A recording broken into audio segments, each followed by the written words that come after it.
Малеска со многу години наназад работите на истражување, на владење на правото, ефикасна администрација и имате препораки кои се клучни.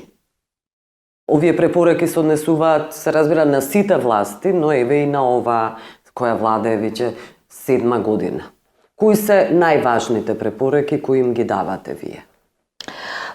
Еве би сакала да издвојам нешто на што работиме сега во овој момент, заедно и со владата и со кабинетот на вице-премиерката за добро управување, а тоа е како малку повеќе кај нас да се преосмисли начинот на управување и раководење со институциите и со јавните политики, односно како ветувањата на политичките партии и на сегашната гарнитура и владата да се реализираат во зададениот мандат, бидејќи тоа е исклучително важно за граѓаните.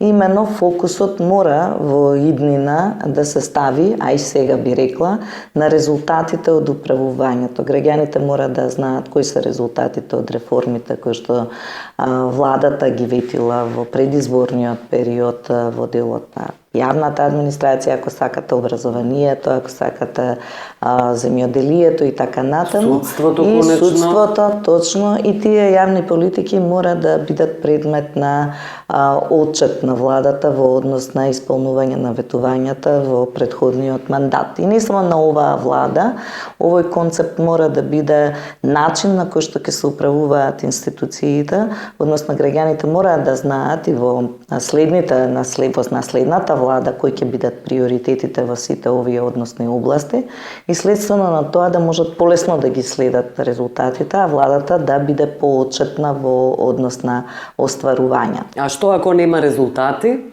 Заради тоа што гледаме дека низ годиниве критиките се огромни. Европската унија само да ја земеме и нивните извештаи. Резултати нема. Што може тогаш да понуди владата на граѓаните? Како резултат, отчетност, транспарентност? Видите, резултати сигурно има во одредени области, меѓутоа зошто овој модел на преосмислување на управувањето многу важен, бидејќи ќе речат теоретичарите, ако резултатите не се следат, тие нема да се остварат, а резултатите не се остваруваат заради тоа што не се следат. Така да од тука многу е важно да многу повеќе фокус се стави на овој момент на тоа што испорачува владата и институциите и да во правоста забелешките на Европската комисија најмногу се однесуваат на тоа дека креираме огромен број на стратегии, сигурно имаме во државата околу 70 на стратегии, кои што администрацијата многу ревносно ќе ги сработи, многу ревносно ќе ги подготви. Значи прашањето што ќе правиме многу ни е лесно да кажеме во следниот период, меѓутоа прашањето како тоа ќе го направиме и дали сме постигнале резултат од тие политики е нешто на кое што малку внимание обрнуваме. И всушност и барањата на Европската комисија се повеќе да има фокус кон резултатите, што владата испорачала, како располага со државните ресурси, бидејќи за тоа во потрошила финансиски средства, а како им дава отчет на граѓаните, бидејќи сепак тоа се пари на даночните обврзници, односно на нас граѓаните, и конечно како се подобрил нашиот живот заради резултатот на тие политики кои што владата ги спроведува, бидејќи ние сме и дале мандат на владата да управува во наше име со државата. Тоа значи дека таа треба да работи за политиките да бидат подобри за нас граѓаните. Така што ова е концептот на кој што треба да се става фокус во наредниот период и тоа се дел од препораките на Европската комисија.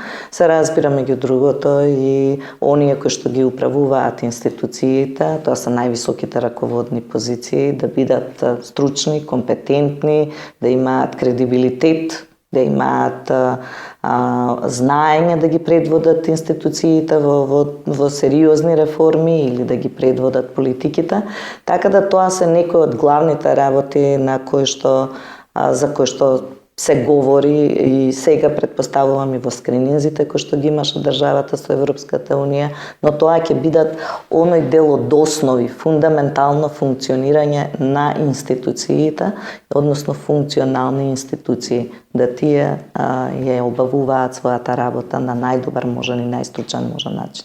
Ги спомнавте функционерите, но не сме да заборавиме дека со кривичниот законник, со измените, кога говориме за нивната кредибилност, за нивната посветеност, квалификуваност и така натаму, гледаме низ историјата корумпирани политичари за кои меѓународната заедница, Соединетите американски држави, тука се Европската комисија, постојано говорат дека крупните риби се во прашање. Функционерите, големите функционери, треба да одговараат. А кривичниот закон се измени токму за неказнивост, односно намалување на тие казни. Да, тоа е еден голем проблем во нашата држава, неказнивоста е огромен проблем, а вториот проблем е она кое што сега упатуваат и препораките на Европската комисија во овој дел, а и во делот на извршната власт, не само на судската и јавно обвинителската, а тоа е дека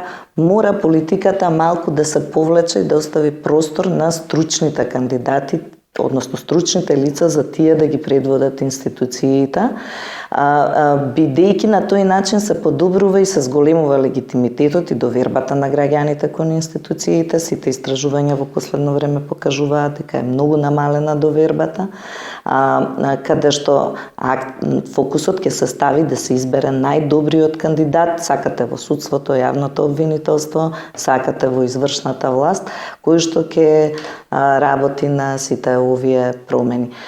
Тоа е клучно, но до тој момент не успеваме да стасаме. Политиката не сака да се откаже од сите привилегии кои што ги има, односно политичките партии не сакаат да се откажат од поделбата на колачот, каде што победникот носи се и вие имате поделба на ресорите и функциите, наместо да имате една конкурентност во овој дел. И многу ми е жал за тоа, бидејќи во последниот пакет на реформски закони, законот за висока раководна служба не беше предмет на дискусија воопшто. Да.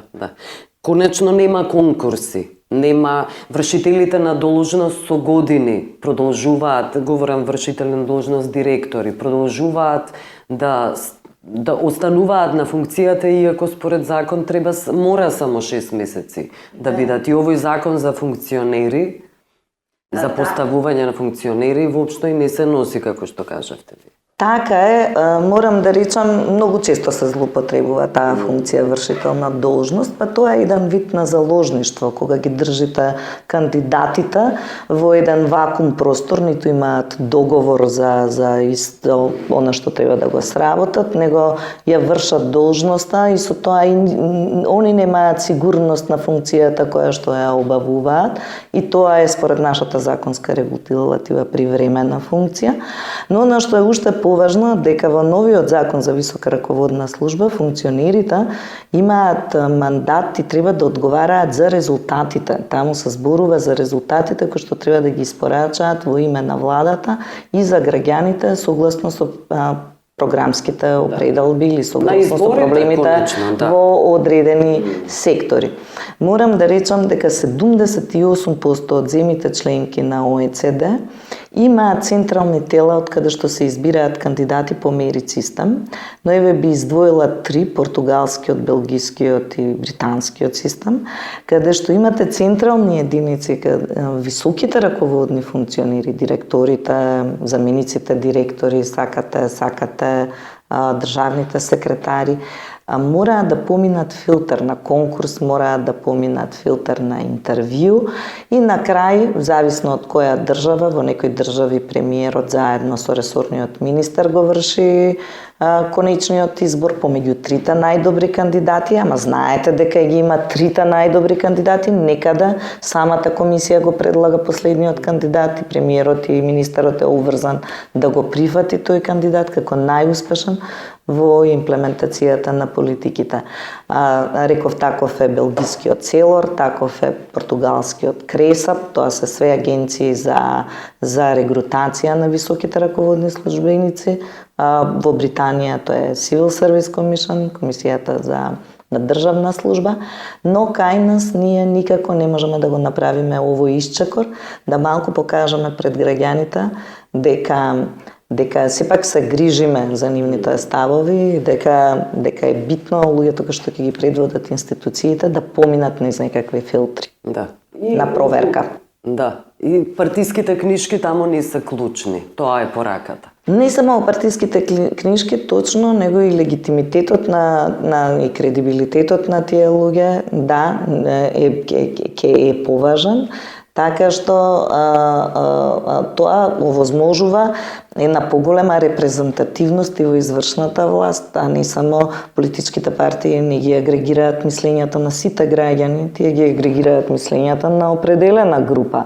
Така да ова остава простори професионалци да се вклучат во имплементацијата на политиките, на јавните политики, во подобрување на животот на граѓаните. Не може ова са единствено политичките партии да го завземат целиот простор, и тоа е дебатата и во останатите зими, затоа сите они се повлекле, направиле еден исчекор, да сепак се остави простор, да институциите и оние кои што ги предводат, ги агрегираат интересите на поголем број различни групи. Да. Околу британскиот модел, кој може да се, не целосно да се аплицира, но може дел да се имплементира споредбено. Да. Може да ги кажете клучните разлики. Да, еве одма во овој дел да ви кажам дека 1855 година британците го носат овој систем на професионализација на високата раководна служба. Некаде 1990 станува целосно функционален, ама сакам да кажам тоа е земја со долга традиција. Меѓутоа, системот на овие високи раководители кои што се одговорни да испорачаат на резултати е многу сликовито и јасно утврден во британската администрација. Целиот фокус на она што треба да испорача еден директор или еден министер, кај нив е направено низ еден систем на многу едноставни матрици во кои што имате таргети кои што треба да ги постигнете во наредните 4 години, колку што е мандатот на владата, и во тие 4 години многу ревносно ги следат тие траектории дали навистина постигнуваме некакви резултати од она што сме го ветиле пред граѓаните, бидејќи тие политички ветувања се исклучително важни. Тоа го гради и односот и легитимитетот на владата кон избирачкото тело или кон граѓаните воопшто. И они многу работат, ако кажат дека Британија ќе биде најдобра туристичка дестинација во следните 4 години, навистина сите структури, не само централната и локалната власт, работат кон постигнување на едни вакви едноставни цели, или ако кажат дека ќе бидат најдобри во PISA, еве тестирањето, нешто што можеме и ние како држава да го земеме за пример. Ако во образование кажеме дека во следното тестирање на PISA, барем 10 места ќе се поместиме од таму каде што сме на мртва точка некаде доле, тоа значи дека сите училишта, целата структура во образованието ќе работи да ги зајакне капацитетите на учениците за овие вештини, решавање на проблеми, математика и така натаму, што се е предмет на тестирање на PISA. Тоа се некои мали приказни, каде што во британскиот систем се поврзани со тоа како ќе изгледа успехот од политиката. Нешто што ние не знаеме, не можеме наизуст да кажеме. Јас не би можела да кажам што е приоритет на образовната политика еве сега и каде се движиме во смисла како ќе изгледа успехот од реформата на образованието, или ако сакате како ќе не изгледа успехот од реформата на јавната администрација. Што ќе значи тоа? За јавната администрација имате веќе направено анализа за неколку министерства и меѓу нив е јавната администрација, да ги видиме може преку приказ Да ги објасните. Да, овој модел исто така би сакала да упатам дека ги држи фокусирани министрите кои што се одговорни за имплементација на политиките, бидејќи често пати кога ќе речете владата како колективно тело, тука не знаеме каде лежи одговорноста, меѓутоа имате министри во различните сектори на делување, па според тоа ја држи во фокус агендата на владата и на тоа министерство што треба да реализира во 4-годишниот мандат.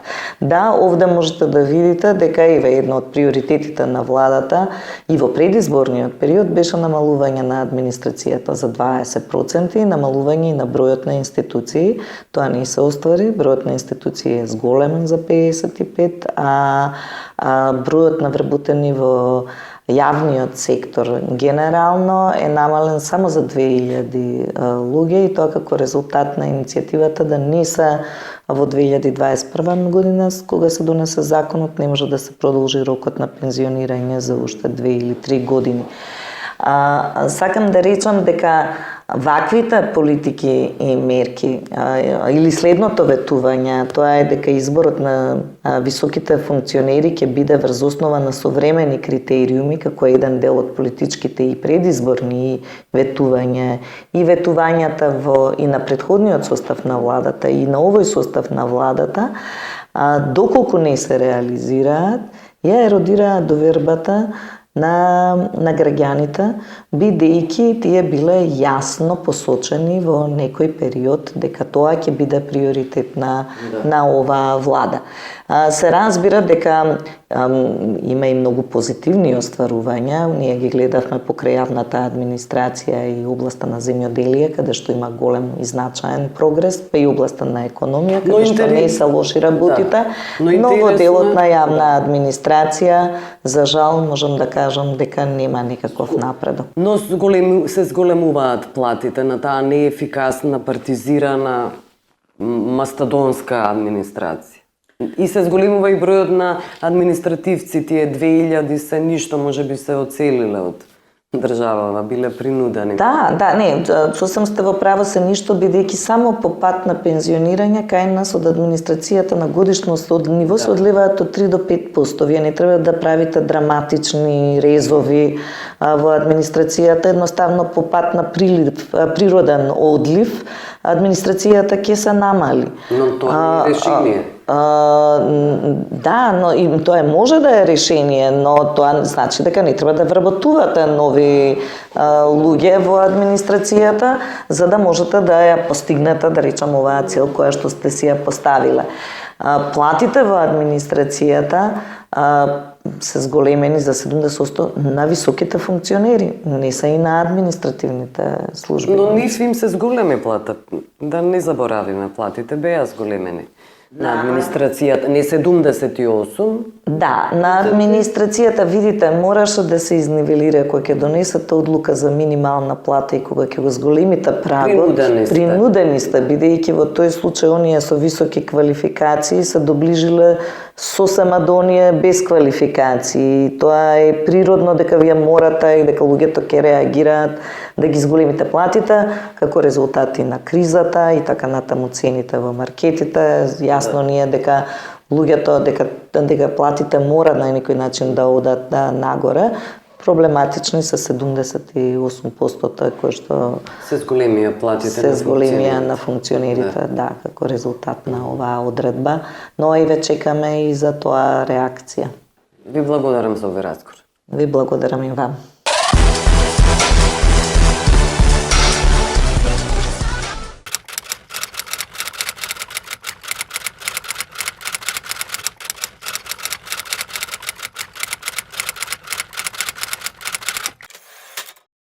Во 2008 година беа усвоени 12 принципи на добро демократско владење како дел од стратегијата за иновации и добро владење на локално ниво, одобрено со одлука на Комитетот на министрите на Советот на Европа.